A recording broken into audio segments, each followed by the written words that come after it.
जब हमें chronic pain होता है तो बहुत ही कॉमन बात होती है कि कोई भी फिज़िकल एक्टिविटी हम अवॉइड करते हैं, बिकॉज़ जितना हम अवॉइड करेंगे उतना हम पेन से बच सकते हैं। लेकिन the fact of the matter is, जिस चीज़ से हमें डर लगता है, जो हम अवॉइड करते हैं, वो फिज़िकल एक्टिविटी और ज़्यादा पेनफुल हो जाती है। Because over time your brain learns that this is a dangerous activity और इसको नहीं करना चाहिए, झुकना नहीं चाहिए, चलना इतना दूर नहीं करना चाहिए। All these things that you learn over period of time is actually what gives you more pain when you are doing a particular physical activity. और ये इतना कॉमन है, जिन लोगों को बैक पेन होता है या कोई भी फॉर्म ऑफ पेन होता है, ये इतना कॉमन होता है कि इसको एक टर्मिनोलॉजी है जिसे कहते हैं kinesiophobia, which is fear of movement. So इससे पता चल सकता है, right, that it is not that only you are suffering from this. 100% of the people who have chronic back pain are suffering from something like this. Now, why is it important कि हम इस fear से बाहर निकले, इससे हम अपने साथ ज़िंदगी भर ना लेके चले? Because physical movement is such an important part of our life, right? अगर physical movement नहीं रहता है, it affects our overall physical well-being, mental well-being. उसका हमें मतलब imagine you can't exercise, you cannot do basic things. बहुत ज़्यादा मतलब वो body के साथ तो खेलता ही है, because so many of the illnesses can just be prevented by being physically active. लेकिन more than anything else वो हमारे mind के साथ खेलने लग जाता है। जब आप देखते हो कि आपसे भी बड़े उम्र के लोग अच्छे से चल रहे हैं, दौड़ रहे, भाग रहे, और हमको बेसिक चीज़ें भी करने में दिक्कत हो रही है, that is really something which is very embarrassing. And I'm not saying that you get over your pain because it is embarrassing.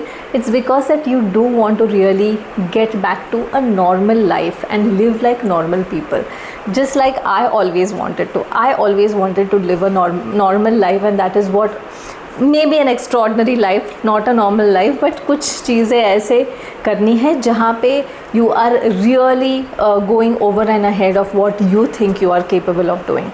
तो ये जब फियर है and it is so normal, तो इसके बियॉन्ड हम लोग कैसे जा सकते हैं? तो उसके लिए एक सिंपल टेक्निक है विच प्रॉबेबली आप इंट्यूटिवली ऑलरेडी यूज़ कर रहे हो। फॉर एग्जांपल, आप वॉक कर रहे हो and you are talking to yourself कि नहीं, no there is no problem, कुछ प्रॉब्लम नहीं है, मैं अच्छा हूँ, मैं ठीक ठाक हूँ, मैं तंदुरुस्त हूँ, and then you continue walking and there are times when it actually works. आपको दर्द करता ही नहीं है, but there may be times जब वो काम नहीं करता है, तो हम उसे ओवरऑल उसका रिज़ल्ट पाने के लिए and for having it work, there is one simple addition that I am going to tell you. And before I tell you the addition, मैं आपको पहले ये बताने वाली हूँ विच इज़ वेरी इंपॉर्टेंट कि पेन प्रोड्यूस क्यों होता है।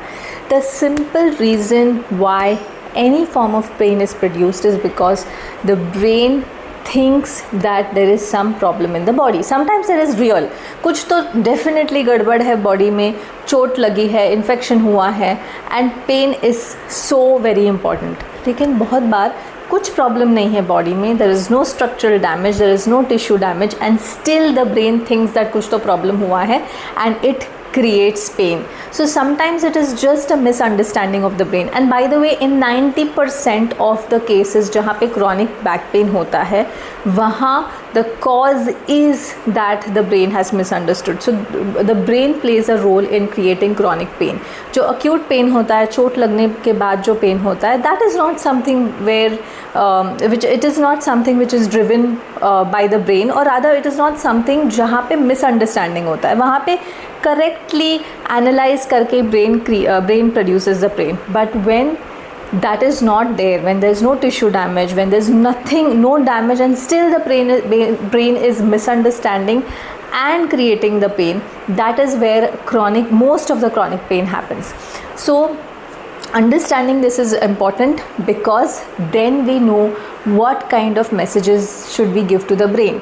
अगर हमें पता चलता है कि पेन का रियल साइंस क्या है, तब हम ये भी समझ सकते हैं कि okay, then what are the safety messages मैं अपने ब्रेन को दे सकता हूँ या दे सकती हूँ।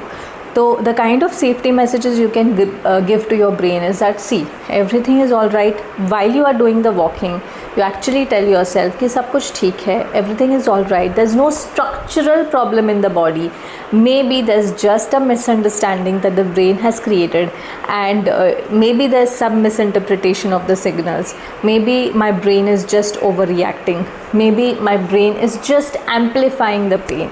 So all these things are actually driven by the brain, and the more and actually my body is safe. The more and more you say that, your brain starts to learn that maybe yes, there is really nothing wrong with this person's body. And more than anything else, जब थोड़ा थोड़ा आप milestones cross करते हो ना, कि आप थोड़ा चलने के बाद आपको अब दर्द नहीं हुआ, that is a communication, that is what you are showing to your brain.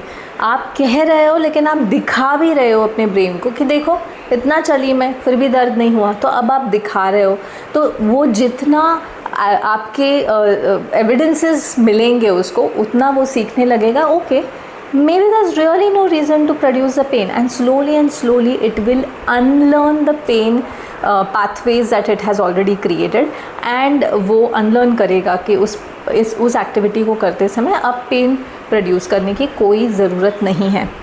अब हो सकता है कि वॉकिंग को लेके आपका जो एसोसिएशन है वो ख़त्म हो चुका है, and you don't have any pain while walking, but there could be some activity where when you do that activity it still gives you pain, and the process is similar. And by the way, let me tell you that ये जो recovery है of pain while you are doing that physical activity, it is not going to be a straight line. उसमें उतार चढ़ाव रहेंगे, but what you really do is trust the process, because brain needs some very solid evidences. अगर उसको evidences मिलते हैं, it will learn. If at any point it senses an uncertainty from you, it'll carry on those patterns for some longer time, until again you realize that okay, I have actually started getting fearful of this movement again, and then you shift back to being being comfortable doing that movement as much as you can while being self compassionate. ऐसा नहीं कह रही हूँ कि अचानक जाके बहुत सारी चीज़ें आप करना शुरू करो, पर धीरे धीरे expose yourself to that movement while giving the safety signals to your brain.